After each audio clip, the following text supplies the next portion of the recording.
საუბრობ დღეს სტუმართან ერთად, მოგესალმებით. კიდევ ერთხელ უპირეს სკოლისა. სტუმარი გვყავს თქვენთვის, მე მგონი ფრიად საინტერესო პიროვნება, ჩემთვისაც გალბატონ ეკა კვარაცხელია, ფენშუის სპეციალისტი და გახსოვთ თქვენ ერთ-ერთ წინაგადაცემაში დაახლოებით ერთ თვის წინ იყო ჩვენი სტუმარი, იმაში მქონდა საუბარი ძალიან საინტერესო თემაზე, ეს იყო ფიზიოგნომიკა, ფენშუისთან ერთად თავისთავად და გამოიწვია ამან ძალიან დიდი აჟიოტაჟი, სხვა შორის იყო SMS-ები, წერილები და შემდგომ და ჩვენ მაშინ დაგვირდით, რომ აუცილებლად ამ თემას გავამცნობდით, უფრო ცუდად ვისაუბრობდით ამ საკითხზე და ის სწორედ ჩვენ დღეს გვყავს ისევ გალბატონ ეკა სტუმრად. და აი გვინდა რომ სწორედ ისევ გვესაუბროს ამ თემის ირგვლივ, იგივე ფენშუის პრინციპების, ნუმეროლოგიის პრინციპების ირგვლივ, რაც საინტერესოა და რაც აუცილებელია რომ იცოდეს ადამიანმა. პირველ რიგში მოგესალმებით ჩემო კარგო. ესე იგი, თემა იყო აქტუალური, საინტერესო, უამრავი იყო SMS-ი, უამრავი კითხვა ამასთან დაკავშირებით, რომ მაინც ნაკლებად ისწრებს მაყურებელი იმ თემას ფიზიოგნომიკაზე. ამიტომ ფენშუის ჩვენ მერე დაუბრუნდებით კიდევ, მაგრამ ეხლა რადგან ეს ახალი და ცხელი თემაა, მოდი იქნება აი რაღაცნაირად აი ამ თემიდან დავიწყოთ საუბარი. პირველ რიგში მადლობა მოგზაურობისთვის, აქედან დავიწყოთ. და ეხლა უკვე თვით რა შეიძლება ჩვენ კიდევ რომ მაყურებელს შევთავაზოთ დღევანდელ გადაცემაში ფიზიოგნომიკასთან დაკავშირებით თუნდაც. მოგესალმებით, პირველ რიგში მადლობა მინდა გითხრათ სტუდიაში მოწვევისთვის, მივესალმები ყველას, ვინც გვიყურებს და ვისაც უყვარს აინტერესებს ფენშუი, როგორც ჩვენ ქვეყანაში, ასევე ჩვენი ქვეყნის ფარგლებს გარეთ. დიახ, მე ვისაუბრე წინა ჩემს გამოსვლაში ფიზიოგნომიკაზე, ანუ ადამიანების სახის ფორმის მიხედვით, მათ ესე ვთქვათ, ფსიქოტიპის დახასიათებებზე, მათ წარმატებებზე, და მათ შესაძლებლობებზე. მართლაც როგორც გითხრათ, მიშამ ძალიან დიდი ინტერესი გამოიწვია, ამიტომ მე გადავწყვიტეთ დღეს კიდევ უფრო ხმად, ესე ვთქვათ, მოგაწოდოთ გარკვეული ინფორმაცია. მე ვთხოვ ოპერატორს შეშოს ჩართოს კადრი, სადაც აი პირველი კადრი თქვენ ხედავთ ამ ეკრანზე, რომ გამოსახული ადამიანის თავი და მასზე არის რიცხვები დატანილი. აი ეს რიცხვები, რომელსაც თქვენ ხედავთ, ეს გახლავთ ადამიანის ცხოვრების წლები. ანუ მაგალითად, აი ცხვირის მაგალითად ცენტრალური შუა ნაწილი, სადაც გვაქვს სიმდიდრის კალათა, დანომრილია 48. ეს იმას ნიშნავს, რომ აი ეს ზონა არის პასუხისმგებელი ამ ადამიანის ცხოვრებაზე. აი მაგალითად, თუ თქვენ ბრძანდებით 59 წლის, თქვენ შეგიძლიათ შესაბამისად აი ამ ფოტოზე, ესე ვთქვათ, თქვენი წერტილი მოძებნოთ და დააკვირდეთ. ამ ადგილას ხო არ გაქვთ რაიმე პრობლემაში ითვლება, ესე ვთქვათ, შეფერილობა კანის, ან დაუშვათ რაიმე გამონაყარი, ან რაიმე ლაქა, პიგმენტი სახის, ან რაიმე ესე ვთქვათ, რაიმე შრამის მსგავსი, თუ აი ესეთი რაიმე პრობლემური თქვენ ასაკთან მიმართებაში არის ამ წერტილზე, მაშინ ეს იმას ნიშნავს, რომ წელი იქნება თქვენთვის შესაბამისად პრობლემური და ამიტომ გმართებთ განსაკუთრებული სიფრთხილე და ყურადღება იმისთვის, რომ წელი გაიაროთ მშვიდად. ანუ ეს წლებია გამოსახული. დიახ, ეს წლებია. აი თქვენ ხედავთ, რომ ნიკაპის ქვედა ნაწილზე 77-75 წლებია, ანუ ადამიანის სიცოცხლეზე პასუხისმგებელია თურმე ჩვენი სახის ნიკაპის ნაწილი. თუ ადამიანს ნიკაპი აქვს არასწორი ფორმის, ან ესე ვთქვათ, გაყოფილი შუაზე, ან რაიმე შრამი ბავშვობაში შეძენილი დაუშვათ, ან რაიმე ლაქა თუნდაც, ხო, არ არის ნიკაპი ჯანსაღი, საღი და ესე ვთქვათ, გადასადავებული, როგორც ჯანსაღის კანი, მაშინ ეს იმას ნიშნავს, რომ ამ ადამიანს სიბერეში ექნება პრობლემები. აი ეს ფოტო, ანუ მაჩვენებელია იმისა, რომელ წლებში რა პრობლემები შეიძლება შეექმნას ადამიანს. აქედან გამომდინარე, გვაქვს ასევე წერტილები, რომელსაც ვეძახით სიმდიდრის წერტილებს, სიცოცხლისა და სიკვდილის ზონებს. აი წარბებს შუა მესამე თვალის ადგილას თქვენ ხედავთ რგოლს, ეს არის ადგილი, ანუ მესამე თვალი, რომელიც პასუხისმგებელია ადამიანის სიცოცხლისა და ესე ვთქვათ, სიკვდილის პრობლემებზე. ანუ თუ ეს ადგილი ადამიანს დაზიანებული აქვს, ეს იმას ნიშნავს, რომ ადამიანი შეიძლება გარდაიცვალოს უეცარი ცხოვრებით, ან შეიძლება მას რაღაც ისეთი დაავადება აღმოაჩნდეს, რომელიც არც გენეტიკას უკავშირდებოდეს და არც ესე ვთქვათ, რაიმე 19 რო აწერია, 19 წლის ასაკში ხდება ეს ხიფათი, თუ სხვა წლებშიც არის? 19 წლის ასაკში თუ იმ ადგილას რაიმე პრობლემა აქვს, მაშინ ეს იმას ნიშნავს, რომ ამ ასაკში ამ ადამიანს პრობლემები შეექმნება. ამიტომ მან უნდა გაითვალისწინოს ეს და ყურადღებით თავისი სახის წლების მიხედვით ადამიანი ახერხებს თავისი ბედიღბალის კითხვას. და ესე ვთქვათ, ინფორმაციის მიღებას თავისი სახის მიხედვით თუ როგორი შეიძლება იყოს მისი ცხოვრება წლების მიხედვით. ამიტომაც ეს ფოტო, ესე ვთქვათ, ამაზე გვაძლევს ინფორმაციას. ეხლა თუ შეიძლება მეორე სურათი, მე სადაც საუბრობდი ადამიანების ფსიქოტიპებზე, მათი სახის ფორმის მიხედვით. აი ნახეთ, პირველი ფოტო, რომელსაც თქვენ ხედავთ, წაკვეთილი კონუსის ფორმის, სადაც სამკუთხედის წვეტი ქვემოთ არის მიმართული, ეს გახლავთ, ესე ვთქვათ, ხის სტიქიის ადამიანი, ხოლო შემდეგ უკვე მეორე ფოტო გახლავთ ცეცხლის, ლითონის, წყლის და მიწის სტიქიის ადამიანები. მე მინდა აი ამ ფსიქოტიპის მიხედვით დაგიხასიათოთ ჩვენი, ესე ვთქვათ, ცნობადი სახეები ჩვენს პოლიტიკაში და ავღწერო ისინი თავიანთი სახის მახასიათებლების მიხედვით. მოდით დავიწყოთ ცნობილი ადამიანების ფოტოები. თუ იცით თქვენ როგორი ფიზიოგნომიკა დააგერ ბატონო და მიხეილ სააკაშვილი. ეს გახლავთ ადამიანი, რომლის სახის ფორმაც, აი შეხედათ როგორი სახის კონფიგურაცია აქვს ბატონ მიხეილს. ეს არის ცეცხლის სტიქიის წარმომადგენელი სახის კონფიგურაცია. ეს იმას ნიშნავს, რომ ასეთი ადამიანი არის ძალიან აქტიური, ენერგიული, ამბიციური. ეს ადამიანი არის პიროვნება, რომელიც მუდმივად მოქმედებებშია და თუ არ იქნება ის მუდმივად მოქმედებებში, მაშინ მას შეიძლება შეექმნას პრობლემები, იმიტომ რომ ის თავის ენერგიას, ესე ვთქვათ, ხარჯავს აი ამ თავის გამოვლინებებში და არა ჩვეულებრივი ცხოვრებისეული გამოვლინებებით, არამედ რაღაცა დაუშვათ ისეთი ლიდერული, როგორც ის გვევლინება ნამდვილად, მას აქვს უნარი შემოიტანოს ანარქიული ესეთი რაღაც ელემენტებით საზოგადოებაში.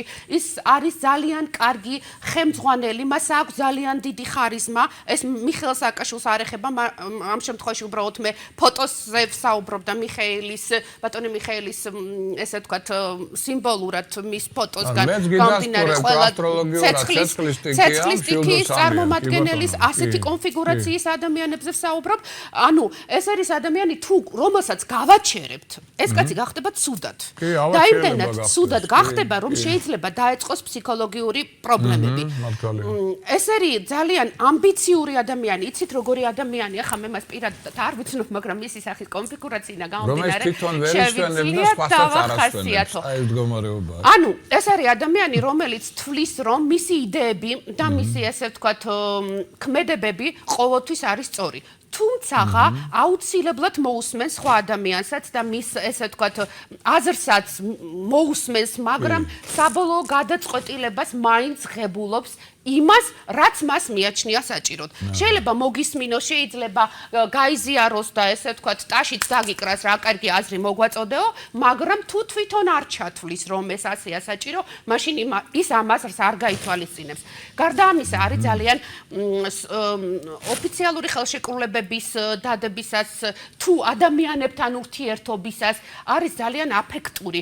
იმდენად აფექტური, რომ შეიძლება აგრესიაში გადაეზარდოს და ის გადაწყვეტილება, რაც შეიძლება ქვეყნისთვის სასიკეთო იყოს, აღმოჩნდეს არასასიკეთოდ, იმიტომ რომ მან თავისი ამბიციურობით ვიღაცა შეურაცხყოფა მიაყენა და იქ უკვე მოლაპარაკება ჩაიშალა.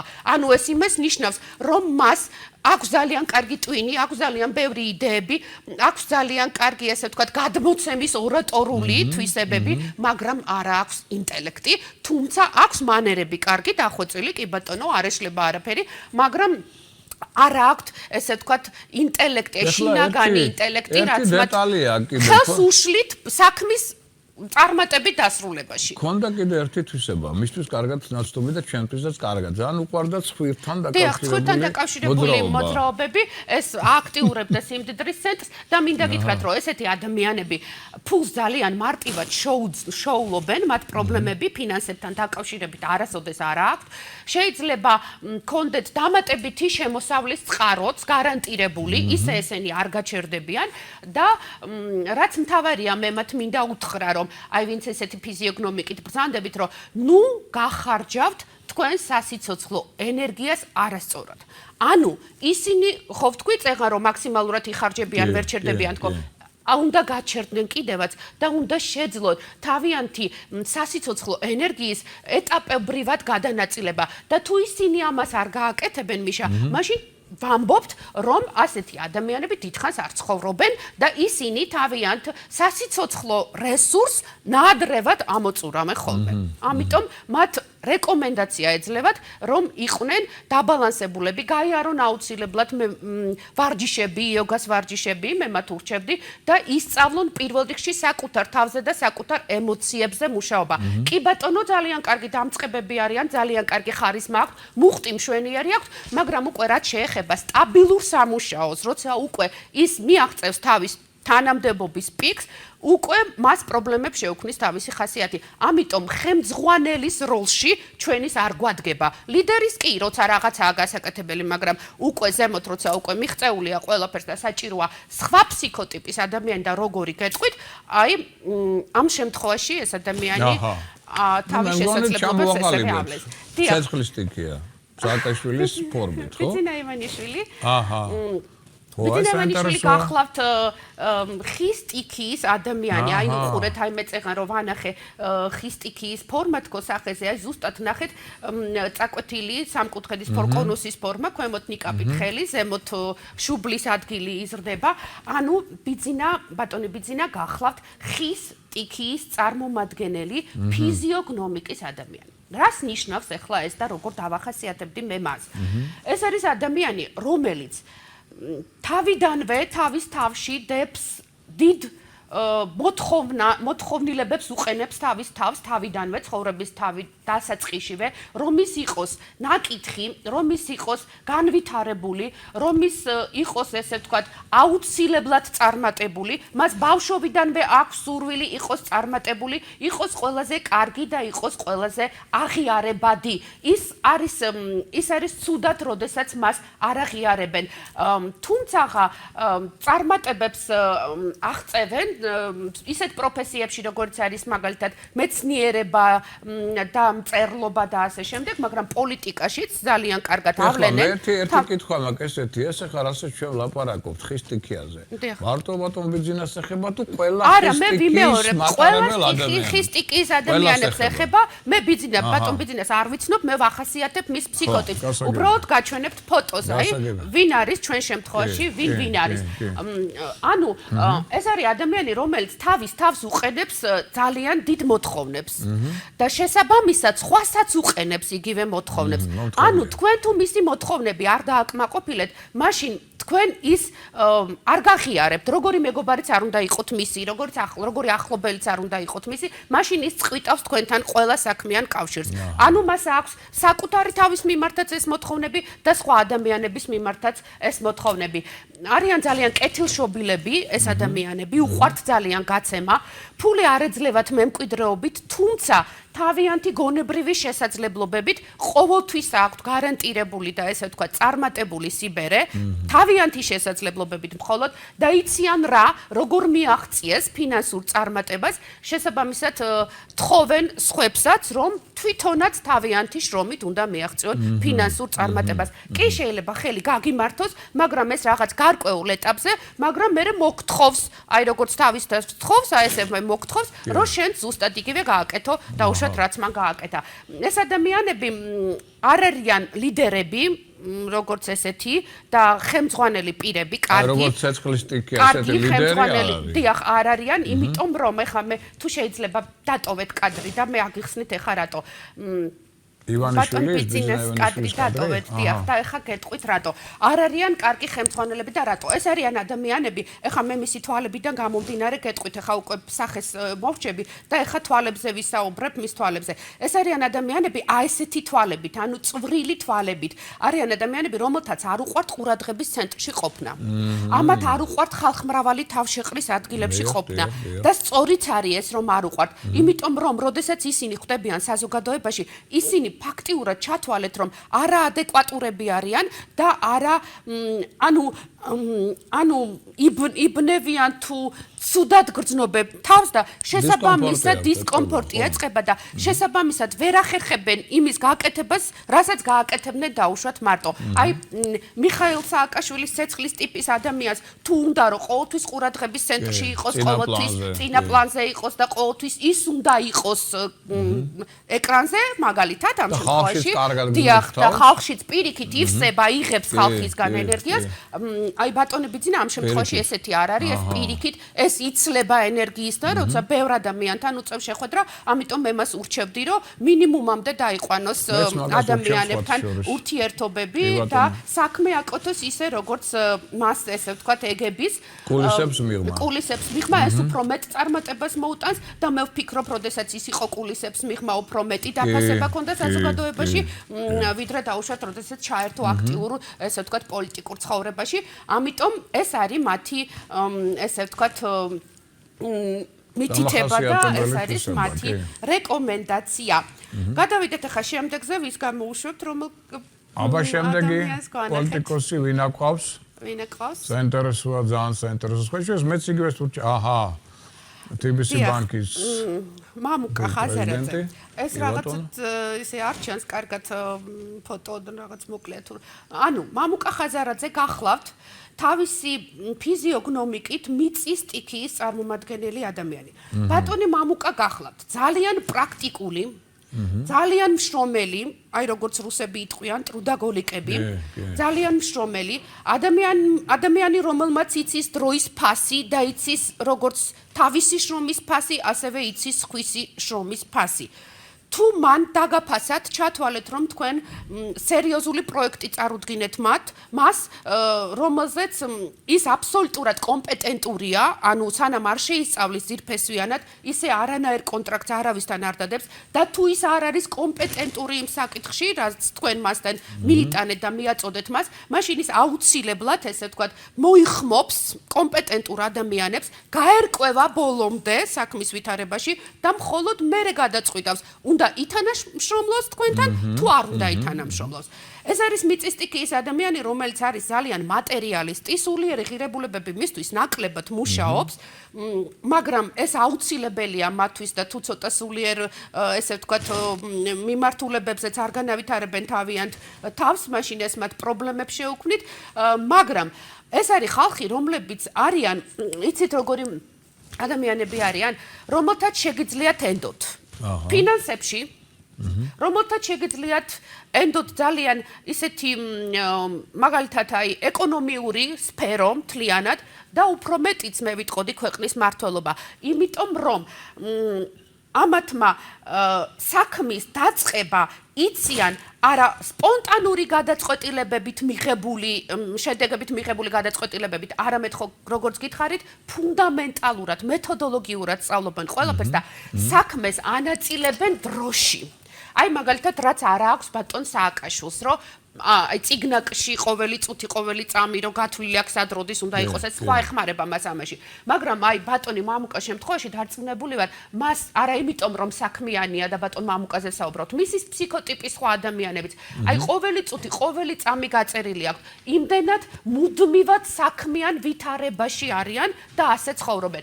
აი მაგალითს გეტყვით ელემენტარულს, დაუშვათ მიხვედით მასთან, ხო? და თხოვეთ რაღაც. და თქვენ მიხვედით ისე დროს, როდესაც თქვენ ის არ გელოდებოდათ. ანუ არაცნობეთ მას ამის შესახებ. არ დაურეკეთ და არ გააფრთხილეთ და მოულოდნელად დაადექით თავზე. თქვენ ამ შემთხვევაში ძალიან დიდი შეცდომა დაუშვით მასთან და იცით რატომ? აი თქვენ რომ მისთვის დაგერეკათ და გეთქვათ, დაგენიშნოთ დღე და საათი, როდესაც მასაც შეეძლებოდა თქვენთან შეხვედრა, მაშინ თქვენი თხოვნა, რა თხოვნითაც თქვენ მასთან მიხვედით, აუცილებლად იქნებოდა დაკმაყოფილებული, მაგრამ მხოლოდ იმიტომ რომ თქვენ დაარღვიეთ ეტიკეტის ფორმა და ესე ვთქვათ, მოულოდნელი სტუმრობით ესტუმრეთ მას, მან შეიძლება გითხრათ უარი. რაც არ იქნებოდა სააკაშვილთან. არა, რაც არ იქნებოდა სააკაშვილთან. სააკაშვილის შემთხვევაში დაუშვათ ის ერთ თემაზე საუბრობს, უცებ ვიღაცა მეორე თემა შემოაგდო, სულ არ არის ეს ესე ვთქვათ დღის რეჟიმში ამ თემის განხილვა, მაგრამ ვიღაცამ რაღაცა თქვა, სააკაშვილი იტაცებს ამ თემას ეგრევე და უკვე იმ თემაზე გადადის, როდესაც ერთი არ დამთავრებულა ჯერ და ამაზე არ მიგვიღია გადაწყვეტილებები. აი ბატონი მამუკა შემთხვევაში მე ვიტყოდი რომ ამ ადამიანს შეგვიძლია ვანდოთ ძალიან ბევრი რამე საქართველოში და თავარი რამე დაიცი ვთქვა რომ გაშემსრულებელია, გამკეთებელია და ის რასაც ამ ადამიანმა მიაღწია, აი კლასიკური მაგალითი, ეს არის მისი შრომის შედეგად მე არ ვიცი მისი ცხოვრება და ნამდვილად არ ვიცი როგორ გამოიარა და როგორ მიაღწია ამ წარმატებას. მე ვამბობ მისი ფიზიოგნომიკის მიხედვით, ვინც ხართ აი ამ ფიზიოგნომიკით, გაქვთ ძალიან დიდი შანსი თქვენი შრომით, თქვენი ანალიტიკური გონებით, თქვენი აი იმ თვისებებით რაც გაქვთ, პუნქტუალობა, პრაგმატიზმი, მატერიალიზმი ზედმეტად, ხო? აი ამ ყველაფრით იყოთ წარმატებულები.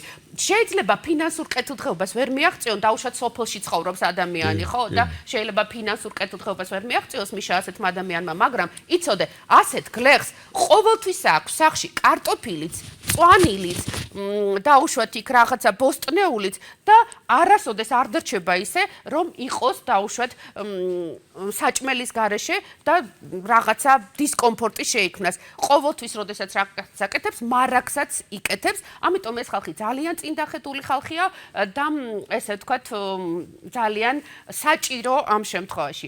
შემდეგი ფოტო ქალბატონი სალომე ზურაბაშვილი ეს გახლავთ ადამიანი რომელიც ჩვენს გვევლინება როგორც ლითონის სტიქიის წარმომადგენელი. როგორია ლითონის სტიქიის წარმომადგენელი? ესენი არიან ძალიან მტკიცე ხასიათის ადამიანები, ძალიან ესე ვთქვათ გარეგნულად და შინაგანად ცივებით ახასიათებთ კაცრი სარკასტული გამოთქმები, რითაც პრობლემებს იქმნიან ხოლმე ახლობლებთან ურთიერთობებში, იმიტომ რომ აწყენინებენ და ვერ ხვდებიან, რატომ აწყენინეს. ეს არიან ადამიანები, რომლებიც არიან კარგი, ესე ვთქვათ, შემსრულებლები, ესენი არიან კარგი ხელმძღვანელები და მათ აქვთ ყველა შესაძლებლობა იმისთვის, რომ თავიანთი საქმე, რასაც ხელს მოკიდებენ, იყოს წარმატებული. აქვს ძალიან მტკიცე ხასიათი, როგორც გითხარით, და იშვიათად თუ მოექცნენ შეიძლება ვინმე ზეგავლენის ქვეშ და თუ მოექცევიან რაღაც მომენტში, ეს მხოლოდ იმიტომ, რომ მათ ჭირდებათ ასე, როგორც კი ისინი უკვე ამას საჭიროდ არ ჩათვლიან, აუცილებლად თავიანთ მოთხოვნებს დააყენებენ პირველ წინა პლანზე და აუცილებლად თავისას ბოლომდე მაინც გაიტანენ ხოლმე. ამიტომ ასეთი ადამიანები შეიძლება მოვიაზროთ სახელმწიფო სტრუქტურებში, მაგრამ რა თქმა უნდა, როცა ადამიანს აქვს თავისუფლება და შესაძლებლობა იმისა, მოახდინოს თავისი სურვილების რეალიზაცია. მაგრამ ისე საინტერესო რა არის, ახლა აზრად მომივიდა, აი მაგალითად კახელი, ლითონის სტიქიის წარმომადგენელი და მეგრელი. განსხვავებები ხო იქნება ალბათ სიმკაცრეში? გამოვლინებაში. კახელი და მეგრელის გამოვლინებაში განსხვავება ალბათ იქნება, იმიტომ რომ ახლა იქ ჩვენ სხვა კრიტერიუმებიც გვერდება, იქ გენეტიკურიც არის და მე კიდე იცი რა არის, მარტო სახის ფორმაზე არ არის საუბარი, როგორი თვალი აქვს, როგორი ცხვირი აქვს, როგორი პირი აქვს, როგორი წარბი აქვს. აი ამაზეც მინდა გითხრათ, რომ თავარი 5 ორგანოა სახეზე, რომელიც გარდა ფორმისა პასუხობს ადამიანის შესაძლებლობებზე, წარმატებაზე და წარუმატებლობაზე, როგორც იღბლიანობაზე, ასევე უიღბლობაზე. და ეს არის პირი, ცხვირი, თვალები, ყურები და წარბები. აი მაგალითად თუ ადამიანს აქვს დიდი ფორმის ყურები, მაშინ ეს ნიშნავს იმას, რომ ასეთ ადამიანს განსაკუთრებული სიყვარული და განსაკუთრებული დამოკიდებულება აქვს თავიანთი მშობლების მიმართ. თუ მარცხენა ყური აქვს ადამიანს დამახასიათებელი უფრო დიდი ვიდრე მარჯვენა, მაშინ ეს ნიშნავს, რომ ასეთი ეს პასუხისმგებელია ყურის ასეთი ფორმა მამისა და ბიჭების ურთიერთობაზე. ანუ თუ დეფექტური აქვს მამაკაც მარცხენა მხარე კი აქვს დიდი ყურები, მაგრამ მარცხენა მხარე უფრო დეფექტური აქვს და იქ აქვს არას სასიკეთო ნიშნები, მაშინ ეს იმას ნიშნავს, რომ მას აქვს პრობლემები ბიჭებთან. ან როგორც ბიჭს მას აქვს პრობლემები მამასთან. თუ ქალბატონის შემთხვევაში ანალოგიურია, თუ მარჯვენა ყურზე ვსაუბრობთ, დიახ. მარჯვენა დედები გოგოებთან მიმართებაში. ასევე გვაქვს მაგალითად თუ აი ადამიანს აქვს გრძელი და თხელი ყური, მაშინ ეს იმას ნიშნავს, რომ ადამიანი იცხოვრებს ხანგრძლივად, თუმცა არ ექნება სასიამოვნო ცხოვრება და მძიმე ცხოვრება აქვს, მაგრამ იცხოვრებს ხანგრძლივად. თუ აქვს პატარა ყური შედარებით, სახესთან შედარებით და დამახასიათებლად პატარა ყური აქვს, მაშინ ეს იმას ნიშნავს, რომ ის იცხოვრებს არახანგრძლივად, სიბერემდე შეიძლება ვერც მიაღწიოს, მაგრამ იცხოვრებს სასიამოვნოდ.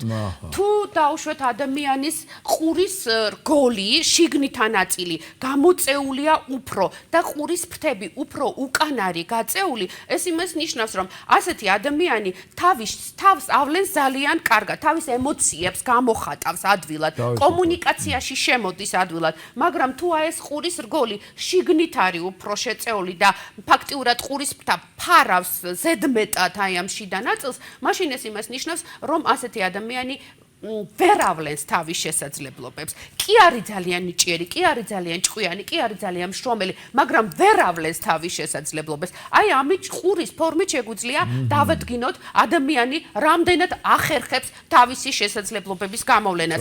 აი პოლიტიკოსის მარტო სახის ფორმა კი არა, ყურის ფორმაც კი შეიძლება ის ძალიან წარმატებული ნაკითხი მცოდნეა, მაგრამ დავაკვირდეთ რა ხდება ყურში. აქვს მას უნარი გამოავლინოს ეს შესაძლებლობები და თუ არის ღრმად შესული და ესე ვთქვათ არ არის თანაბარი და სწორი ჯანსაღი როგორც სტანდარტულია ხო მაშინ ის ვერ ავლენს თავის შესაძლებლობებს აი მაგალითად თვალები თურმე ყველა ნაწილს ყველა ორგანოს აქვს თავისი მნიშვნელობა აი წარმოიდგინეთ თვალები თუ ადამიანის თვალის კუთხე გარეთა კუთხე აწეულია მაღლა მაშინ ეს იმას ნიშნავს რომ ასეთი ადამიანი არის ოპტიმისტი თუ თვალის კუთხე დაწეულია დაბლა, მაშინ ეს იმას ნიშნავს, რომ ასეთი ადამიანი არის პესიმისტი. ესე იგი, მარტო ყურმა და სახის ფორმამ კი არის მოქმედა მნიშვნელობა, აქ უკვე თვალსაც ვაკვირდებით.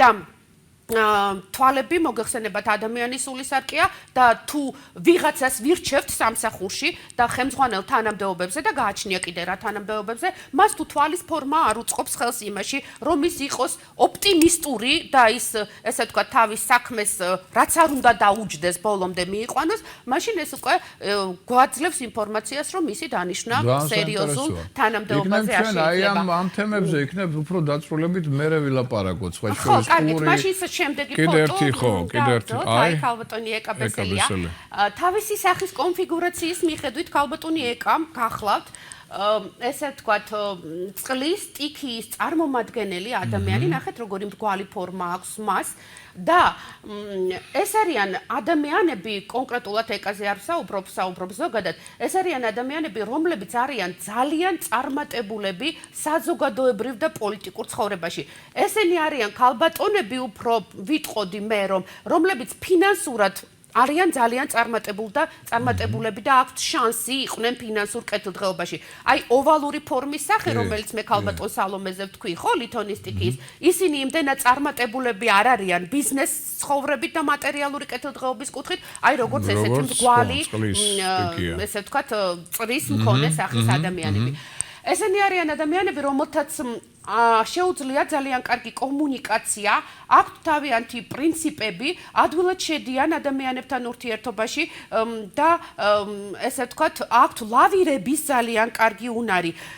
თუმცა მათ მიიჩნევენ, როგორც გითხარით ადრეც, რომ მიიჩნევენ, რომ არიან თითქოს და აზრი ეცვლებათ ხშირად და ამიტომ არასანდონი არიან, მაგრამ ეს ესე არ არის, ისინი ეთანხმებიან და იზიარებენ მხოლოდ იმ აზრს, რაც მათთვის არის მისაღები და თუ დღეს საჭიროა რომ ვიღაცას თავისი აზრის გასატარებლად და მიზნის მისაღწევად დღეს ვიღაცას რაღაცა დაუყვავოს და დაუშვათ მისცეს ფორა და უკან ერთი ნაბიჯი გადადგას წინ ორი მაგრამ უკან ერთი აუცილებლად იტოვებს ის მას ამის საშუალებას მისცემს, მაგრამ როგორც კი ექნება შესაძლებლობა იმისთვის, რომ თავისი გაიტანოს და თავის მიზანს მიაღწიოს, ის აუცილებლად გაძრება წინა პლანზე და თავის გასაკეთებას აუცილებლად გააკეთებს. ამიტომ თვლიან ხოლმე, რომ ისინი არა სანდო ადამიანები არიან და არა სტაბილურები, არ არიან არასტაბილურები, იციან რა დროს რა უნდა გააკეთონ და როდის სად როგორ უნდა მოიქცნენ.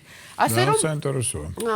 მაგრამ აქ ალბათ არის დეტალები, ხა ჩვენი ქალბატონი სხვა შორის არის ეკა მორიელი. ეხა მორიელი ალბათ წყლის სტიქიის მორიელი და არა შეიძლება ვნახოთ კიდევ თევზების სტიქიის მორიელი, ხო? მოდი ვიხდით თევზების სტიქიის, წყლის სტიქიის, ასევე წარმოადგენელი. ალბათ მათ შორისაც იქნება განსხვავება კიდევ ზოდიაქალური ნიშანის მისცემს ალბათ, რომ მორიელი და უშუალოდ წყლის სტიქიის უფრო ძლიერი იქნება შინაგანად, ვიდრე თევზების სტიქიის. რა თქმა უნდა, მიშა ხა, როდესაც მე ადამიანის ფსიქოტიპზე ვსაუბრობ, სრული ინფორმაციის, სრულყოფილი ინფორმაციისთვის გვჭირდება ადამიანის როგორც ასტროლოგიური, როგორც ფიზიოგნომიკური, როგორც ნუმეროლოგიური, როგორც ფენშუისეული მონაცემების შესწავლა. ამიტომ ეს არ არის. მე უთხრა საზოგადოებას ბერმა შეიძლება არ იცის და ბერმა ასტროლოგმაც კი, რომ არსებობს ვაისბერგის სკოლა, ცნობილი რუსი ასტროლოგია, რომელიც შემდგომ ამერიკაში გადავიდა და იქ ცხოვრობდა და ვაისბერგს აქვს ფიზიოგნომიკა ასტროლოგიასთან შეხამებაში და კარგად აღწერს, ოღონდ იმას აქვს ცოტა სხვანაირად, არა სტიქიების მიხედვით, არამედ პლანეტების სტიქიების და მიხედვით, მაგალითად იუპიტერიანული ტიპის სახისა, სატურნისეული ტიპისა, მარსიანული ტიპის სახე და ასე შემდგომ და მისი სკოლა ამას სწავლობდა. უამრავი მეცნიერებები არსებობს, ეხა ჩვენ ამდენ ცოდნას არ ვფლობთ და ალბათ იქნება რომ ყველა სფეროში ყავდეს ესე ვთქვათ კვალიფიციური სპეციალისტი. ნუ მაგრამ ეხა მე რასაც საუბრობ დარწმუნებული ვარ ამაზე ჯერ არავის არ უსაუბრია და არის ძალიან მნიშვნელოვანი. აი წარმოიდგინე ადამიანის პირის ფორმა. როგორი პირის ფორმა აქვს ადამიანს? ამაზე ცოტა ხანი შევჩერდეთ, შემოკარგო, ეხა ჩვენ მოგვისწრო დრომ ანუ რეკლამის დრო ცოტა ხნით გავალთ რეკლამაზე შემოკარგებო და ძალიან მალე დაგიბრუნდებით და ვისაუბრებთ დანარჩენზე. ეხლა ჩვენს ეთერშია რეკლამა. თუ შენი მეზობელი თიკა ერთ მშვენიერ დღეს სახლში ვერც კი იცავი ისეთი მოვიდა, შენ ალბათ მიხვალ და გკითხავ. ლატარიაში მოიგე? კარგებო, დასრულდა ჩვენი სარეკლამო დრო და ყავს სტუმარი, ქალბატონი ეკა ვარაცხელია, მოგეხსენებათ ფენშუის სპეციალისტია, კარგი ასტროლოგია, მაგრამ კიდევ გადასწარები ყოფილა ფიზიოგნომიკის სფეროში და ჩვენთვის ძალიან საინტერესო ინფორმაცია მოგვაწოდა, მე მგონი საინტერესოა, რომ ეს ითხოვნენ ადამიანებმა ჩვენს ხელმძღვანელ პირებმა, ვისთან აქვს საქმე თუნდაც გარეგნული, ასე ვთქვათ, შეხედულების და პრინციპების მიხედვით, მე გვექნება კიდევ საუბარი ცალ-ცალკე ყველა აი მნიშვნელოვანი 5 ორგანოს პრინციპებზე, მაგრამ ახლა მე მინდა უკვე ცოტა დავაახლოვდე, ასე ვთქვათ, მის ძირითად ეს ვთქვათ სპეციალობას, ფენშუის ელემენტებს და ფენშუისთან დაკავშირებით ჩვენ გვაქვს ძალიან საინტერესო რამ, რომელიც მე მგონი ადამიანებმა არ იციან, მათ შორის ფენშუის ეგრეთ წოდებული კალენდარი იქნება. ამის შესახებაც მცირე ინფორმაცია მივაწოდოთ მაგურებელს. დიახ, განახებთ. ესე იგი, ჩვენ გვაქვს კალენდარი, ფენშუის კალენდარი. აი შეხედეთ, მე ხა მოვიტანე თვალსაჩინოებისთვის, აი ესე ჩემი ხელით დახაზული. ეს არის ერთი პიროვნების კალენდარი აპრილის თვის. თქვენ ხედავთ, რომ არის დღეები დაწერილი, ოღონდ არა ორშაბათი, სამშაბათი, ოთხშაბათი, არამედ წლის ნიშნები, ვირთხა, ტახი, გველი და ასე შემდეგ ჩამოთვლილი. აქ აღწერილია ინდიკატორები და შესაბამისად აი ეს პროგნოზი არის ერთი ადამიანისთვის აპრილისთვის პროგნოზი, რომელსაც იყენებენ წარმატებული ბიზნესმენები, ფერმერები და აი ამ ასტროლოგიური პროგნოზის გარეშე ისინი არაფერს არ აკეთებენ. ანუ ამოსავრე ზოდიაქოს ნიშანი უნდა იცოდეს ადამიანმა. ბაძის კალენდრის, აი ეს არის ბაძის კალენდრის პირადი ესე ვთქვათ კალენდარი, რომელიც ინდივიდუალურად ყოველ თვე იქნება ყოველი ადამიანისთვის. თქვენ ახლა აი აქ ხედავთ. მინდა გითხრათ, რომ ეს მეც არ ვიცოდი. ჩემთვისაც არის სიახლე და ბერმა მით უმეტეს, რომ აი ესეთ შეიძლება ინდივიდუალური ყოველთვიური კალენდარი შედგეს ფენშუიში, ესე ჩემთვისაც სიახლეა. აი თუ ახლოს მოვიტან კადრს თქვენ დააკვირდებით, რომ მხოლოდ ორ უჯრაში წერია ფული. აი დღე სადაც ადამიანს უწერია ფული. ესე იგი მთელი თვის განმავლობაში ამ ადამიანს მხოლოდ 2 დღე აქვს იმისთვის, რომ ამ დღეს ჩადოს ფული თუ დაიწყოს ახალი ფინანსური საქმეები თუ იყიდოს რაიმე ქონება თუ ასე შემდეგ, მხოლოდ 2 დღე აქვს ამ შემთხვევაში და ეს არის მისი პირადი კალენდარი. უკვე იცის მან რომელ დღეს რა უნდა გააკეთოს. როდის უნდა დაიწყოს მკურნალობა, როდის არ უნდა ჩაიტაროს ოპერაციები გარდა გადაუდებელი შემთხვევებისა, როდის უნდა მოაგწეროს კონტრაქტებზე ხელი, როდის უნდა დაამყაროს სასიყვარულო შეხვედრები ყველა დღეს სიყვარულისთვის არ ვარგა, როდის შეიძლება ქორწინებაში შევიდეს, როდის შეიძლება მაგალითად დაუშვათ დაკრძალვითი ცერემონიები ჩატარდეს და ასე შემდეგ. აი ეს ყველაფერი პირად ინდივიდუალურ რუკით კეთდება, რომელსაც ქვია ბაძის პირადი ასტროლოგიური კალენდარი. ყველა ადამიანისთვის. კალენდარი და ემოხსნა. ეხლა მე უცებს ან სხვა თემაზე გადავიდოდე, მე როგორც ყოველთვის მოვედი თქვენი საყვარელი ესე ვთქვათ რუბრიკით გადაცემის, რომელსაც ქვია აპრილის თვის პროგნოზი და მე გეტყვით რომელია კარგი ცუდი დღეები და აქტივაციები, ამიტომ შეგიძლიათ ჩაინიშნოთ და გაითვალისწინოთ. 5 აპრილიდან 5 მაისის ჩათვლით ჩვენ გვაქვს მიწის დრაკონის თვე. ეს იმას ნიშნავს, რომ ეს თვე არის თავისი ხასიათით ძალიან სტაგნაციური თვე და უფრო მეტიც 18 აპრილიდან 5 მაისის ჩათვლით იწყება მიწის პერიოდი ფენშუის მიხედვით, რომელიც გვამცნობს იმის შესახებ, რომ 18 აპრილიდან 5 მაისის ჩათვლით არ შეიძლება არანაირი სამშენებლო ღონისძიებების დაწყება. ანუ მშენებლობის დაწყება არ შეიძლება. არ შეიძლება ქორწინება, არ შეიძლება ბიზნესის გახსნა და ფილიალების გახსნა, არ შეიძლება ახალ თანამდებობაზე შედგომა და არ შეიძლება ასევე პირად ურთიერთობებში მნიშვნელოვანი გადაწყვეტილებების მიღება. ამიტომ აი ეს პერიოდი მე გირჩევთ, რომ შემოიფარგლოთ ყოველდღიური ცხოვრებით. რაც შეეხება პოზიტიური დღე შედარებით ყველაზე აი ამ პერიოდში ეს გახლავთ აპრილის თვეში 17 აპრილი, თუმცა ეს დღე არ არის, ესე ვთქვათ, კარგი ვეფხვის წელიწადში დაბადებული ადამიანებისთვის. მე როცა ვამბობ პროგნოზს, ყოველთვის ვამბობ განსხვავებულ რამეს, ანუ იმას, რომ ვამბობ დღე კარგია, მაგრამ აქვე ვამბობ, რომ დღე არ არის კარგი ვეფხვის წელიწადში დაბადებული ადამიანებისთვის. ამიტომ მათ ამ დღეს არ უნდა იაქტიურონ. ნეგატიურ დღეები გახლავთ 12, აი მაგალითად დღეს არ გირჩევთ არანაირი ახალი საქმის დაწყებას, არანაირი შენაძენის გაკეთებას, ასევე არ გირჩევთ მკურნალობის დაწყებას და ოპერაციის გაკეთებას, ასევე არ გირჩევთ ფილიალების გახსნას და არანაირი სესხის აღებას დაუშვათ და დაუშვათ რაიმე საქმეში ფულის ჩადებას დღევანდელ დღეს, იმიტომ რომ დღევანდელი დღის ინდიკატორი გახლავთ დახურვა, რაც ნიშნავს იმას, რომ ჩვენ გვაქვს დღეს უფლება დავასრულოთ ძველი საქმეები, მაგრამ არავითარ შემთხვევაში არ დავიწყოთ ახალი საქმეები. ნეგატიური დღეები გახლავთ 12 და 24 აპრილი.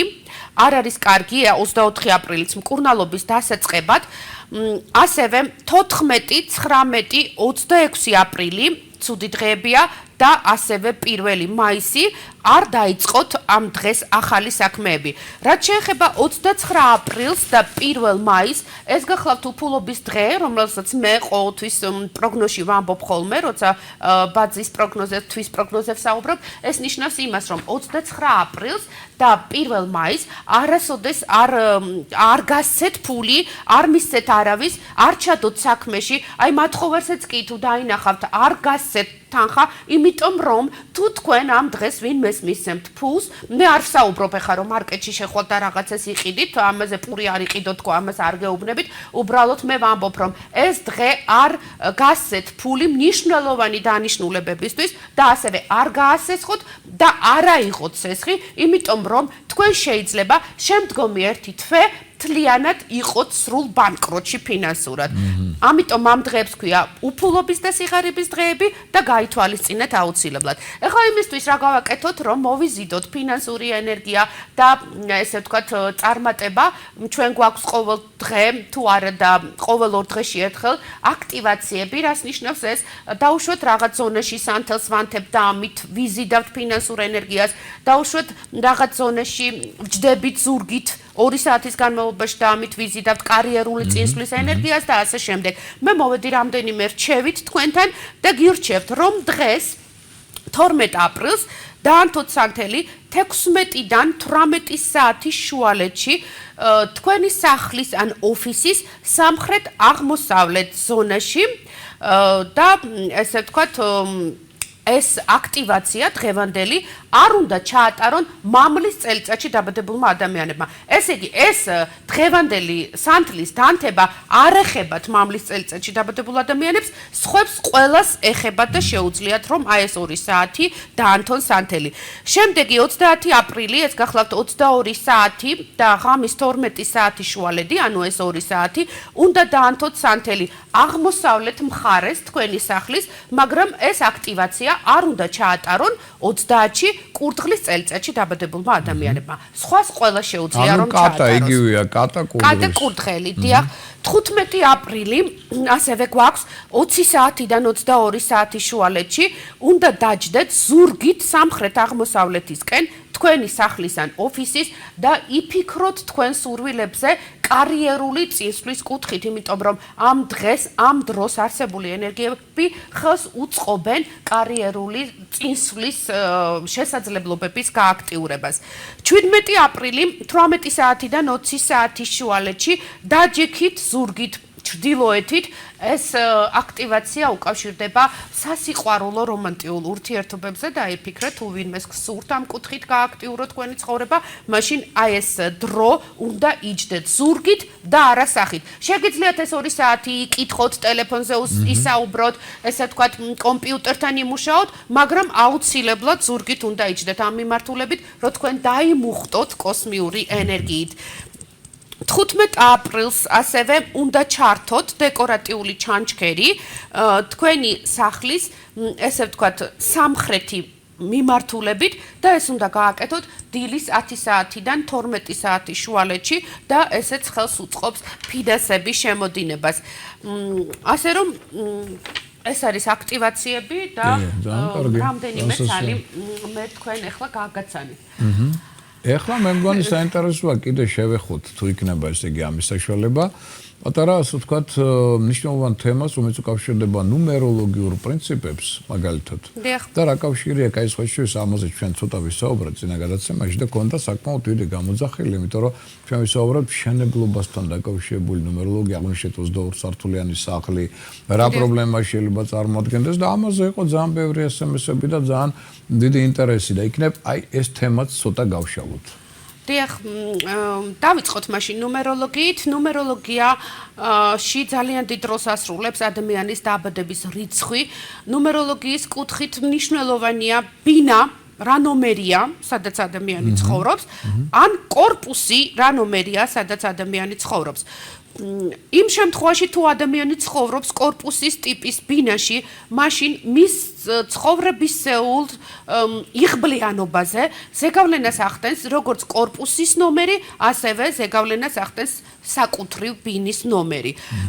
იმ შემთხვევაში თუ ადამიანი ცხოვრობს საკუთარ სახლში და მას აქვს მხოლოდ ერთი ნომერი, მაშინ რა თქმა უნდა, მასზე უფრო ძლიერად მოქმედებს მისი ბინის ნომერი, მაგრამ აი როგორც ვთქვი კორპუსის შემთხვევაში ერთნაირად მოქმედებს როგორც კორპუსის ნომერი, ასევე ბინის მიმართულების ნომერიც. ყველა რიცხვს აქვს თავისი ენერგეტიკული დატვირთვა. როგორი საოცარიც არ უნდა იყოს, როდესაც მე ნუმეროლოგიის შესწავლა დავიწყე ბინის ნომრების მიხედვით, ზუსტად თავისი მახასიათებლებით ამ სახლებში ცხოვრება ამ ნუმეროლოგიური რიცხვებით მიმდინარეობდა ზუსტად ისე, როგორც ფაქტიურად ჩვენ ეს რიცხვები გვამცნობდა. ანუ მაგალითად, ერთ რიცხვამდე დაყვავს ყველა რიცხვი.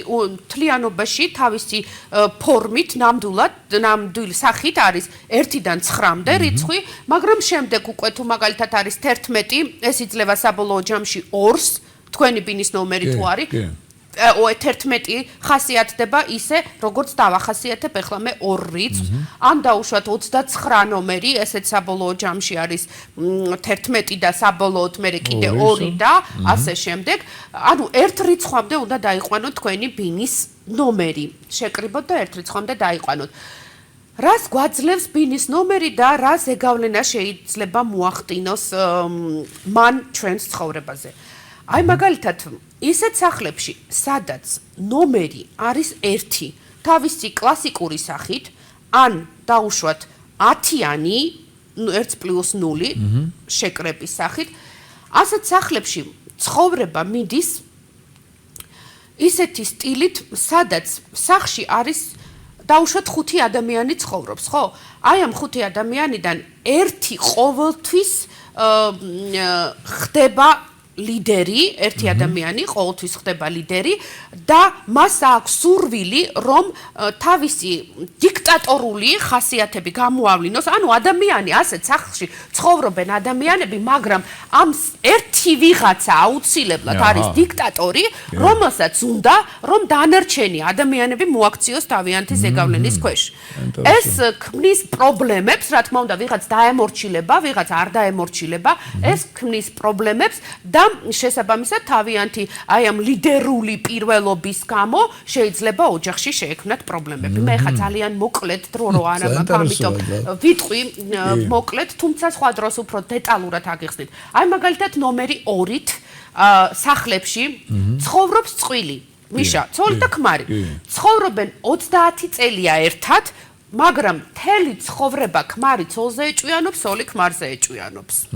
აბსოლუტური უნდობლობა ეჭვიანობის ნიადაგზე ერთმანეთის მიმართ და ხშირად ხდება, რომ ასეთ სახლებში ხშირად განქორწინება ხდება პირველი და მეორე ქორწინება ხდება. თუ ადამიანმა ამ ნომრით უკვე მეორედ დაქორწინდა ასეთ სახლში, მაშინ ჩათვალეთ, რომ მან ამ ნორმის ზეგავლენა უკვე იგემა თავის თავზე და ეს კარმა ნუმეროლოგიური მან უკვე ამოწურა. და რადგან უკვე მეორე ქორწინებაშია, მერე უკვე ისე არ გამოავლენს თავს, როგორც ავლენდა პირველ ქორწინებაში. ანუ უყვართ ერთმანეთი, გიждდებიან, მაგრამ შეიძლება დაშორდეს წყვილი და ვერც გაიგონ რეალურად რატომ დაშორდნენ ისინი ერთმანეთს. იმიტომ რომ ერთი ეჭვიანობდა მუდმივად მეორეზე და მეორეს შეიძლება ფაქტიც არ ქონდა რამე ხელმოსაჭიდი, რომ დაუშვათ ცოლი ქმარზე ეჭვიანობდა, მაგრამ შინაგანად გაორებულია ყოველთვის. თუმცა შეიძლება შეაბერდნენ კიდევაც ერთმანეთს. მაგრამ ნომერის კარმა არის ის, რომ დაანგრევს ასეთ პირველ ქორწინებას და მეორე ქორწინებაში ნომერმა თავისი ზეგავლენა ამოწურა.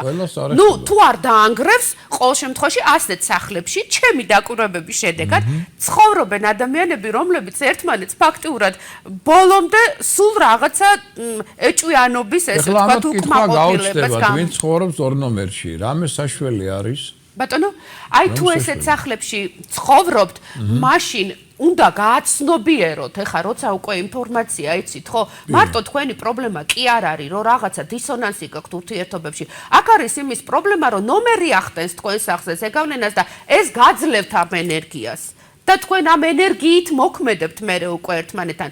და როცა ეს უკვე იცით, ეს უნდა გაფრთხილდეთ და მოთოკოთ თქვენი ეჭვიანობის სცენები, ეს ერთი.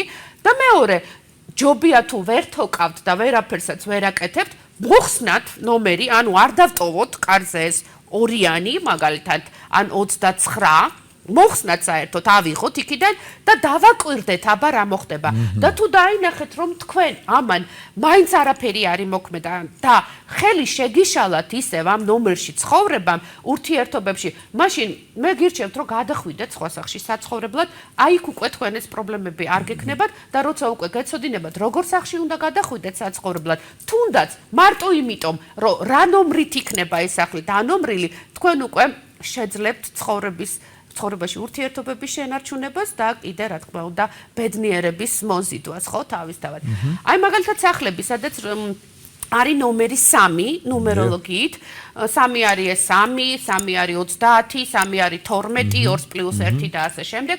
აი სახლები, რომლებიც დანომრილია 3 ნომრით, ასეთ სახლებში ყოველთვის არიან ადამიანები, რომლებიც გონებრივად მუშაობენ და რომლებიც ფინანსებს გამოიმუშავებენ გონებრივი რეალიზაციით. ასეთ სახლებში არიან ძალიან ხშირად პროფესორები, მეცნიერები, ასეთ სახლებში ცხოვრობენ ორატორული შესაძლებლობების მქონე ადამიანები. ესენი არ არიან ბიზნესმენები, მაგრამ მათ აქვთ ყველა შესაძლებლობა იმისთვის, რომ იყვნენ წარმატებულები თავიანთი ნიჭის კუთხით. და ამ კუთხით რომ რეალისტენ. ეს არის რიცხვი, რომელიც ხელს უწყობს ოჯახურ სიტუაციაში, ოჯახურ კეთილდღეობას. ანუ სამიანი ამ შემთხვევაში ოჯახის რიცხვია.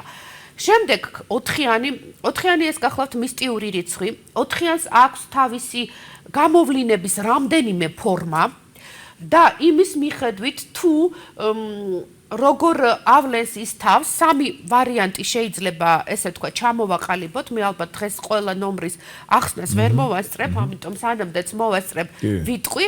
4-იანი პირველი, 4-იანი შეიძლება ზემოქმედებდეს ადამიანის ცხოვრებაზე ისე რომ ეს არის რიცხვი, როდესაც ადამიანმა ამ სახლში მატერიალური კეთილდღეობა მოიპოვა, შექმნა, მაგრამ მერე მას მოეთხოვება ის დაინტერესდეს თავისი სულიერი ევოლუციით და ესე ვთქვათ, ამ კუთხით განავითაროს უკვე თავისი ცხოვრება, იმიტომ რომ მან მატერიალური უკვე საკმარისად მოიპოვა. და თუ ის ამას არ გააკეთებს, მაშინ 4-იანი თავს თავის დასჯის მექანიზმს და ადამიანს უბლოკავს ყველანაირ წარმატებას. 4-იანში შეიძლება ცხოვრობდნენ ისეთი ადამიანები, რომლებმაც ესე ვთქვათ, ვერ გაიგეს სწორად თავიანთი შესაძლებლობები და რატომ არიან ზედმეტად მატერიალისტები.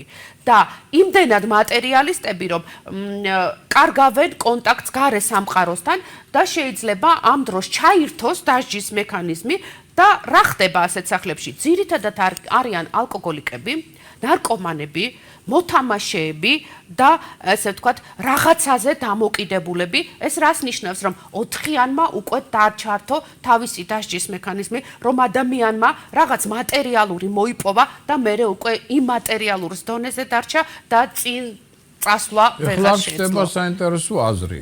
დაუშვათ 4-იანი არის კორპუსის ნომერი. დიახ. მაგრამ ადამიანი ცხოვრობს ბინაში, რომელიც 3 ნომერია. დიახ. ამ შემთხვევაში რა ხდება? მაშინ 4-იანიც და 3-იანიც ესე ვთქვათ, თავის საქმეს ასრულებს, 4-იანი თავისი კუთხით და 3-იანი კიდე თავისი კუთხით. ანუ 3-იანი კარგია, ვამბობ, მაგრამ ასეთ სახლში 5 წევრიან ოჯახში ერთი შეიძლება იყოს ვიღაცა ნარკოდამოკიდებული, ან ალკოჰოლზე დამოკიდებული, ან ესე ვთქვათ, თამაშზე დამოკიდებული და აი 4-იანმა თავისი ზეგავლენა აუცილებლად მოახდინოს. და როდესაც შენ ასეთ სახლში ცხოვრობ და ტვინი გიმუშავებს და ადამიანი ხარ და გააცნობიო რომ უნდა რა პრობლემების წინაშე შეიძლება დადგე, ამიტომ 4-იანს არ უნდა მისცე იმის საშუალება რომ შენზე ცუდად იმოქმედოს და შენი ცხოვრება დაგინგრიოს. გააცნობიერე ის რომ ეს პრობლემა შეიძლება იყოს და თუ შენ მართლა ამ პრობლემით ხარ დღეს ხო დაკავებული ხო, მაშინ შეცვალე შენი ცხოვრების სტილი და რა თქმა უნდა უკვე ნუმეროლოგიური კარმაც შეიძლება. ანუ მე როგორც დავიგე, ასეთმა ადამიანმა უნდა ნებისყოფით აიძულოს თავის თავი, რომ არ აყვეს ამ მაცდუნებელ ელემენტებს 4-იანისა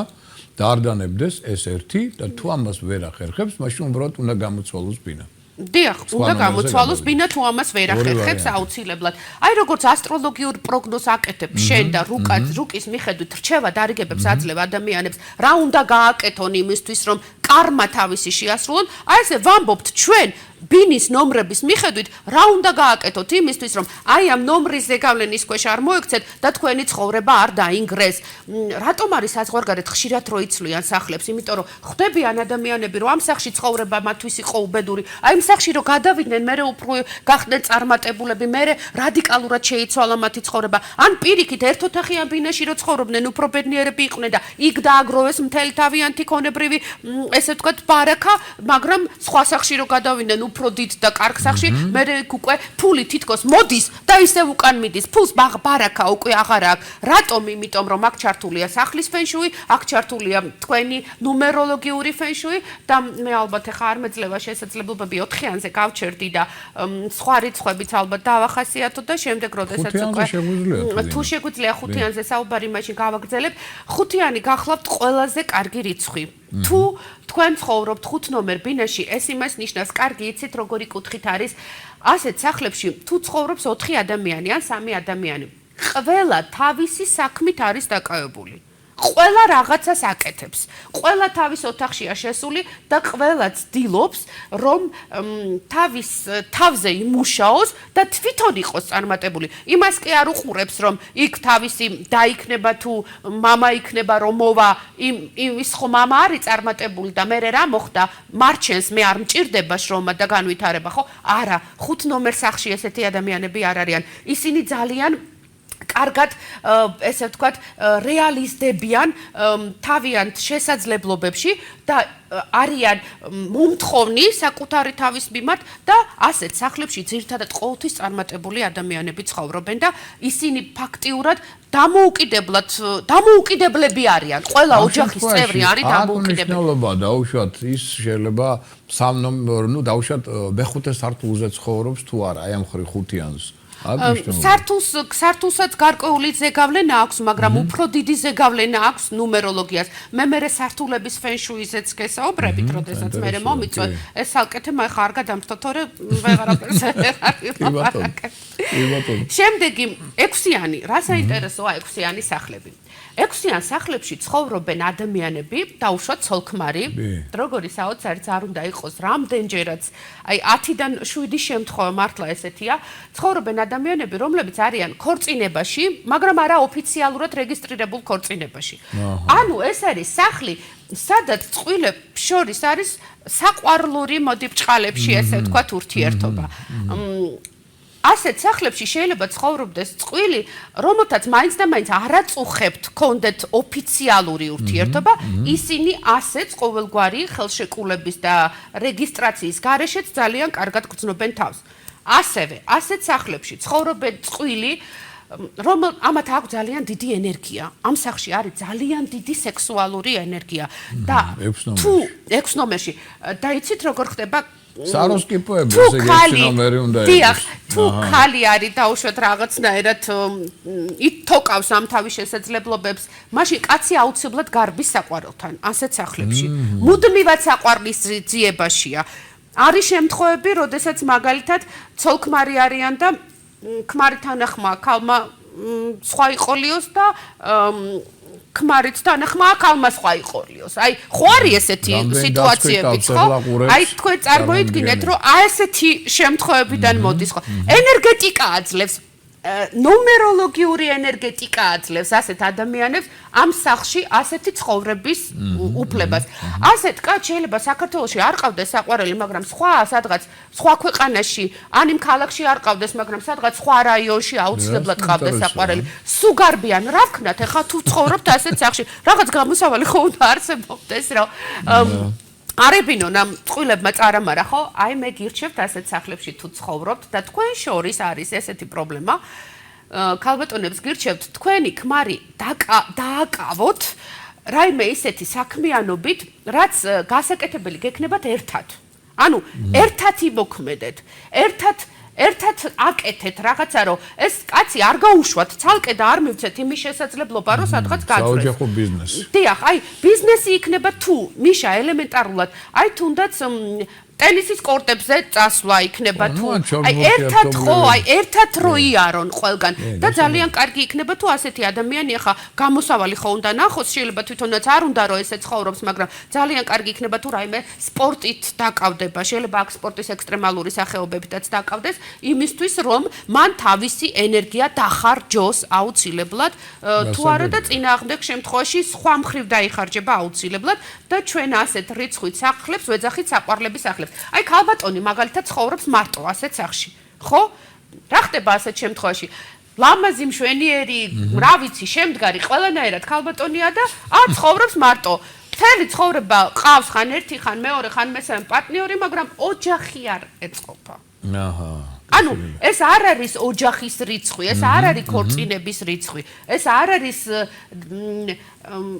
არის თან ცხოვრების სახე. რომელია, მაშინ ეგეც უთხრათ. ბატონო ქორწინების რიცხვი აი ქორწინების როგორც გითხარით, ყველაზე კარგი არის ამ შემთხვევაში 3-იანი და ყველაზე კარგი არის 5-იანი. აი მაგალითად 8-იანი სახლები, 7-იან სახლებზე რა ხდება გადავხდი. 7-იანი სახლი, 7-იანი გახლავთ მისტიური რიცხვი. ეს არ არის სათამაშო რიცხვი. ასეთ სახლებში ადამიანები ან ძალიან ბედნიერები არიან, ან ძალიან უბედურები არიან. ან ბინა თუა 7 ნომერი, ხო? ბინა, დიახ, 7 ნომერი, ბინა ნომერი 7. ან ძალიან ბედნიერები არიან, ან ძალიან უბედურები არიან, იმიტომ რომ ეს არის მისტიური რიცხვი და რიცხვი მოითხოვს ასეთი ადამიანებისგან ესე ვთქვათ სულიერი ღირებულებების ცოტა წინა პლანზე წამოწევას, ვიდრე მატერიალური ღირებულებების. თუ 7 ნომერში ცხოვრობს ადამიანი, რომელსაც აქვს კარგი ფინანსური შესაძლებლობა და არ ვითარებს თავის თავში უკვე რაიმე სულიერს, მაშინ 7-იანი აუცილებლად წაართმევს და წაიღებს ამას უკან. ესენი სახაცნაირი ცით მისტიური სახლებია მართლა. რაც უფრო მეტად ვაკვირდები, ასეთ სახლებში უფრო მეტად ყავთ კატები, ვიდრე მაგალითად სხვა სახლებში. ეხლა კატა ისეთი ცხოველი არ არის, რომელსაც რაიმე სარგებლობა მოაქვს, ხო? კი ბატონო, ქათამი შეიძლება იყოლიო. ძაღლი შეიძლება იცავს იყოლიო. მე ამ შემთხვევაში ბინასაც ვამბობ და საკუთარ ხო? უყვართ კატები ასეთ სახლში მცხოვრებ ადამიანებს და კატას რა სარგებლობა შეიძლება მოქონდეს, ხო? რატო უნდა იყოლიო როგორც შინაური ცხოველი, მაგრამ აი რადგანაც სახლი არის მისტიური, შეიძლება ვიღაცა სხვა აზრი აქვს ამასთან დაკავშირებით, მაგრამ მე იმის თქმა მინდა, რომ ასეთ სახლებში უფრო მეტად ყავთ კატები და კატებიც უფრო კარგად ჩერდებიან ასეთ სახლებში, ვიდრე სხვა ნუმეროლოგიით სახლებში. კატამ კურნალია, უდაოდ, ხო? ხო, ნუ ეხლა კურნალია და წნევის რეგულირებისთვის გასაგებია ეს ყველაფერი, მაგრამ მე რას ვამბობ, რომ უფრო მეტად მიდრეკილება, აი შეიძლება ძაღლი არ იყოლიოს, ძაღლი თუ კატა და გეტყვის კატა. და კატაც იქ უფრო კარგად გრძნობს თავს. შემდეგი რიცხვი ეს არის 8-იანი ეს გახლავთ ფინანსური კეთილდღეობის რიცხვი არის წარმატებული, მაგრამ ამ რიცხვის მფლობელ ადამიანებს აქვთ კარგი, მაგრამ ძიბე ცხოვრება. თუ ისინი არ შეძლებენ თავიანთი კარმის სწორად შესწავლას. ძალიან დიდი ესე ვთქვათ შინაარსის კარმა აქვთ, რომელსაც მე ხა ვერ ვისაუბრებ, მაგრამ ვიტყვი რომ თუ 8-იან სახლში ვერ შეძლებენ ეს ადამიანები სწორი გზით სვლას, მაშინ 8-იანი რთავს თავის ნეგატივს და თუ არ გინდათ იცოდეთ რა არის ეს, ან არ გაიზიარებთ გეცოდინებათ და ამას, მაშინ არ ამგონია გიღირდეთ 8-яნის ის ნეგატიური ზეგავლენა, რაც მას მოაქვს, იმიტომ რომ ეს არის ერთ-ერთი ყველაზე ცუდი და საშიში. 9-იანი, რაც შეეხება 9-იანს, ეს გახლავთ რიცხვი, ყველაზე აქტიური სახლების რიცხვი, აი ქალიც კი, რომელიც 9 ნომერ ბინაში ცხოვრობს, ან სახლში ცხოვრობს, არის კაცი. როგორც კაცი ისე ცხოვრობს, ის არის ქალიც და ის არის კაციც, ის არის შემომტანი, ის არის ყველაფერი, დედაც, მამაც, ყველანაირად, აი მისი ცხოვრება იმდენად აქტიურია და იმდენად მუდმივად მოძრაობაშია, რომ ის ფაქტიურად ქალად კი რეალიზდება, ანუ მას ორმაგი ფუნქცია ეკისრება, როგორც ქალის, ასევე კაცის. ეს ვამბობ თუ ქალი ცხოვრობს მარტო ესეც სახში. თუ ახლა დაუშვათ იქ წყვილი ცხოვრობს, მაშინ ჩათვალეთ, რომ ორივე არიან ძალიან აქტიურები, მუდმივად მოძრაობაში არიან. არ აკმაყოფილებთ შედეგი, რასაც მიაღწევენ ამისა და რა აქვთ იცი, კარგი, იციან სად რამდენი უნდა დახარჯონ. აი მაგალითად 8-იანები თუ ცოტა უყაირათოები არიან და 8 შეიძლება ის დასაჯოს თავისი უყაირათობის გამო, აი 9-იანებს ძალიან კარგი ალღო აქვთ იმისი, სად ვის რამდენი უნდა მისცენ, სად უნდა ჩადონ ფული, კარგად გრძნობენ წარმატების სუნს ყველა სფეროში. მე კითხვა მებადება ამასთან დაკავშირებით, ეს ეხება მხოლოდ ბინას და ეხება მხოლოდ დაუშვათ სახლის ნომერს, თუ შეიძლება ადამიანის დაბადების მიხედვით იყოს 9-იანი მაგალითად. ეს ეხება როგორც ბინას, ეს ეხება როგორც სახლის ნომერს, ეს ეხება ასევე თქვენი დაბადების რიცხვის ნომერს. ანუ 8-იანი 17 დაუშვათ, ხო? 26 ხო, ეს არ არის ადვილი კარმა, ამ რიცხვით ადამიანები ძალიან მძიმე ცხოვრებას გადიან, მაგრამ ძალიან საინტერესო ცხოვრებას გადიან. და თუ ისინი იცხოვრებენ სწორად, იცით როგორ არის, პროფესიასაც კი იცვლიან რამდენჯერმე. აი მთელი ახალგაზრდობა შეწირეს რაღაც თემაზე მუშაობას, ხო? და აქ უნდა მიეღწია წარმატებისთვის. აი შეიძლება ისე შეიცვალოს მათი პროფესია, რომ თვითონაც ვერ მოვიდნენ აზე, რომ რა მოხდა. და იმ პროფესიაშიც წარმატებულები აღმოჩნდნენ. იმიტომ რომ ეს მათმა დაბადების რიცხვმა, მაგალითად 8-მა, 17-მა, ხო, 26-მა მანიქონია ზეგავლენა. ამიტომ ვამბობ, რთული ცხოვრება აქ როგორია ხა თუნდაც კარიერაში, რომ ერთი მიმართულებით ვითარდები და უცებ რადიკალურად სხვა რაღაცაზე მოგიწევს კიდე გადართვა. მერე კიდე შეიძლება სხვა რაღაცაზე მოგიწიოს გადართვა. და შენ თუ ამისთვის მზად არ ხარ და შენ თუ ვერ შეძელი ყველა სფეროში შენი სიტყვის თქმა, დაკარგე ენთუზიაზმი, დაკარგე განწყობა, იზარმაცე და ბოლო-ბოლო ბედს დაუწყე ჩივილი, რომ აი რატო ვარ მე მუდმივად ასე, ხო? მაშინ რვიანი ძალიან ნეგატივურად ჩაერთვება და ძალიან ცუდ შედეგებს მოუტანს. ამიტომ არის საჭირო ვიცოდე ჩვენი დაბადების რიცხვი, ჩვენ ვიცოდე ჩვენი სახლის კარის რიცხვი, რა მოაქვს, როგორ მოაქვს და რა უნდა გავაკეთოთ იმისთვის, რომ შევცვალოთ სახლის ენერგეტიკა. აი, ბევრს ახლა აზრი გაიჩნდება უკვე რაღაც მესმის სავით ყურში, რომ მანქანის ნომერი. დიახ, მანქანის ნომრებზე მინდა კიდე ორი სიტყვით გითხრათ. აი, ყოველივე აქედან გამომდინარე, თქვენი ბაძის რუკიდან გამომდინარე, ჩვენ ფენშუის სპეციალისტები გეუბნებით, რომელია თქვენთვის კარგი ნომერი, კატეგორიულად იკრძალება რიცხვები, რომელიც მაგალითად არის, როგორ გითხრათ, აი 100 1 და მერე 2 0, 2 200, 2 და მერე 0. 0 ნიშნავს თავისი ენერგეტიკით არაფერს. 0 ნიშნავს თავისი ენერგეტიკით არარაობას. ანუ თქვენ წარმოიდგინეთ, თუ არის თქვენი მანქანის ნომერი 100, ხო? პირველი ქულა არის დაწყება და მერე უკვე შუა ეტაპი ცხოვრების და სიბერე ადამიანს ნულად უჯდება. თქვენ იცით ამით რას აკეთებთ? თქვენ სასიცოცხლო ციკლს ამცირებთ, თქვენ ამით თქვენ ფინანსურ კეთილდღეობას ამცირებთ და თქვენ შეიძლება ცხოვრებაში ურთიერთობებიც კი ვერ შექმნათ. მუდმივად მარტო ერთიანად დარჩეთ და ვერ დაამყაროთ ოჯახში. ოჯახიც დაგენგრეთ შეიძლება. არ აგეწყოთ არავისთან ურთიერთობები და მერე თქვათ რომ აი რა ხდება, რატო არ მეწყობა. ზუსტადაც იმიტომ არ გეწყობათ, რომ გაქვთ ერთიანი და მერე გაქვთ კიდე იქით ნულები. მე დავამატებდი კიდე აქ ჩვენ ხალხს ამბიციიდან გამომდინარე ის სურვილი 001. რომ აი ამ სერიის პირველი მანქანა ამ დროს გონიათ რომ ძალიან კარგია. 001 რას ვიტყოდი ასეთ შემთხვევაში? არაფერი და ბოლოს მარტო. აზრი? კაია ასეთი ცხოვრება? კარგია. არ ვიცი. კი ბატონო, დიდი მადლობა. ჩვენ ესე იგი საეთერო დრო ამგვეწურა შემოკარგებო. ტრადიციულად ეკა იყო აქტიური, ენერგიული, ბევრი საინტერესო სურპრიზი მოგვიმზადა პოლიტიკოსებზე ცალკე, ხედავთ აგერ ბატონო ნუმეროლოგიაზე ცალკე. მე მგონი საინტერესოა, ყველამ უნდა იცოდეს. ნუ ყოველ შემთხვევაში წარმოდგენა მაინც გქონდეს ამის შესახებ. ჩვენ კიდე მოვიწევთ ბატონ ეკას და გვექნება საუბარი. ახლა ვერ მოასწარი დღეს ყურებზე დავიწყეთ საუბარი, მაგრამ სხვა ელემენტები დაუშვათ ხვირი, სახე, ყური, ცხვირი, წარბი, თურმე ადამიანის ცხოვრებაზე როგორ ზეგავლენს. ამაზე აუცილებლად ვისაუბრებ შემდეგ გადაცემებზე და კიდევ მე მგონი სხვა საინტერესო თემებზე. დიდი მადლობა დღევანდელი საინტერესო საუბრისთვის. ხვალდილი თქვენ ნახავთ 9 საათზე ტელეკომპანია კავკასიის ეთერში ამ გადაცემას. გამეორები და რაც ყველა ინტერნეტში გექნებათ, შეგიძლიათ იქაც ნახოთ, ისიავნოთ ამ საინტერესო თემით. კიდევ ერთხელ დიდი მადლობა, წარმატებებს გისურვებ, შემოკარგო. მომავალ შეხვედრამდე დიდი მადლობა ყველას.